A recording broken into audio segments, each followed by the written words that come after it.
दिया है कि उन रेखाओं की प्रवणता ज्ञात कीजिए जो एक्स अक्ष के साथ दिए गए कोण बनाती हैं।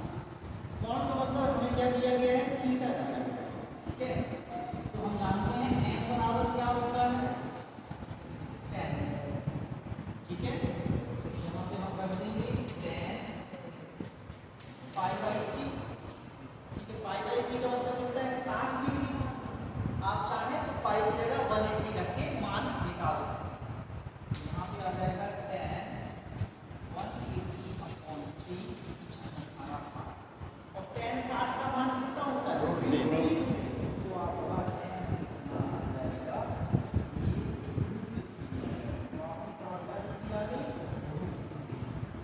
आगे बात समझ में। यहाँ पे भी चलो पहले इसका हम मान निकाल लेते हैं, तो 3 × 180/4, ठीक है।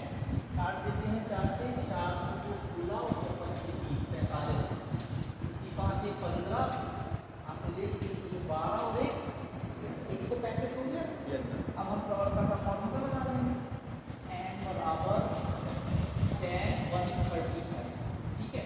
अब tan 135 का तो हम डायरेक्ट जानते नहीं, तो हम इसे क्वाड्रेंट वाइज लेंगे। ये किसके पास पड़ रहा है, ये 180 के भी पास है और 90 के भी पास है। तो हम चाहे 90 वाला लगा लो, चाहे 180 वाला, तो हम चलो 90 वाला लगा लेते हैं। इसे हम क्या लिख सकते हैं, 90 + 45 लिख सकते हैं। Yes sir. अब tan 90 + थीटा कौन सी क्वाड्रेंट में गया, दूसरे में।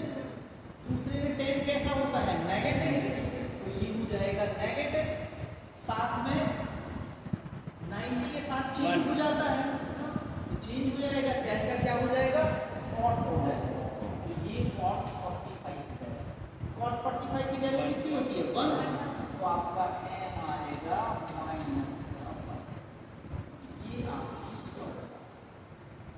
आगे बात समझ में।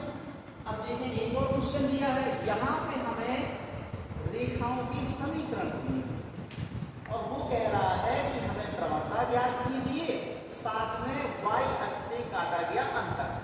तो जब ऐसा क्वेश्चन पूछे तो हमें इसे प्रवणता रूप में कर देना।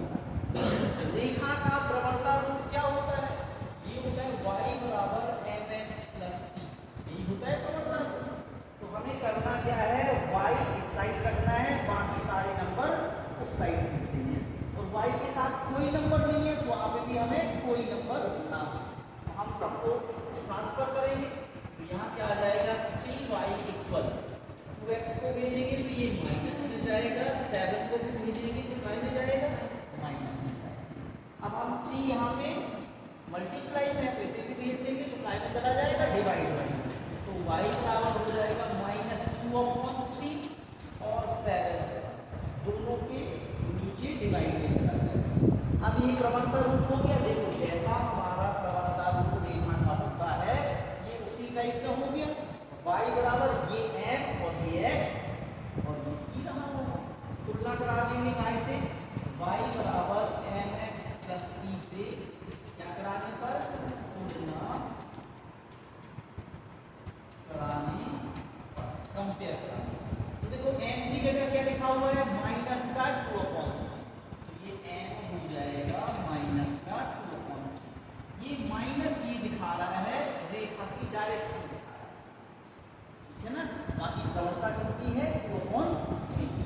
c कितना है, ये c की जगह लिखा हुआ है, तो c बराबर हो जाएगा -7/3। देखो यहाँ क्या होता है, प्लस का साइन होता है, यहाँ पे माइनस है तो माइनस भी इसी की तरफ चला जाएगा। तो ये भी यहाँ क्या दिखा रहा है, डायरेक्शन जी दिखा रहा है। तो आपका अंडाखंड भी आ गया और प्रवणता भी। अब ये दिया हुआ है तो सबसे पहले तो इसकी अपोन हटाए। किसी भी समीकरण के अपोन हटाने के लिए सबसे अच्छा तरीका होता है उन्हीं नंबर का उस पूरे समीकरण में गुणा कर देना।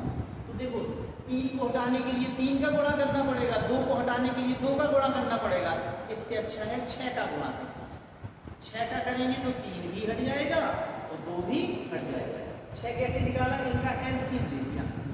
एलसीएम के अंदर दोनों होंगे तो दोनों एक बार में ही हट जाएंगे। तो हम क्या करेंगे, 6 का पूरे में गुणा करने पर, क्यों कर रहे हैं, सिंपल बनाने और कोई उद्देश्य नहीं है, या अपॉन की डिजिट हट जाए, सिंपल बन जाए। तो हम 6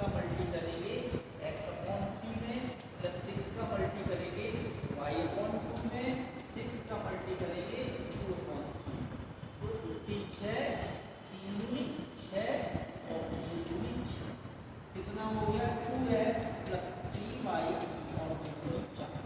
अब इसे क्या करेंगे, रेखा का प्रवणता रूप में बदलेंगे। तो रेखा का प्रवणता रूप हम जानते हैं y बराबर mx प्लस c, यही होता है ना, ये है रेखा का प्रवणता रूप। इसी रूप में हमें बदल लेना है, तो सबको ट्रांसफर कर देंगे। यहाँ पे हो जाएगा 3y बराबर, ये जाएगा उसको माइनस का 2x, 4 तो पहले से था तो वो प्लस का ही। अब हम इस 3 को भी भेज देंगे तो सबके बटे में चला जाएगा। तो y बराबर माइनस 2/3x प्लस 4/3। अब फिर करा देंगे, तुलना करा देंगे, y बराबर mx प्लस c से क्या कराने पर, तुलना कराने पर।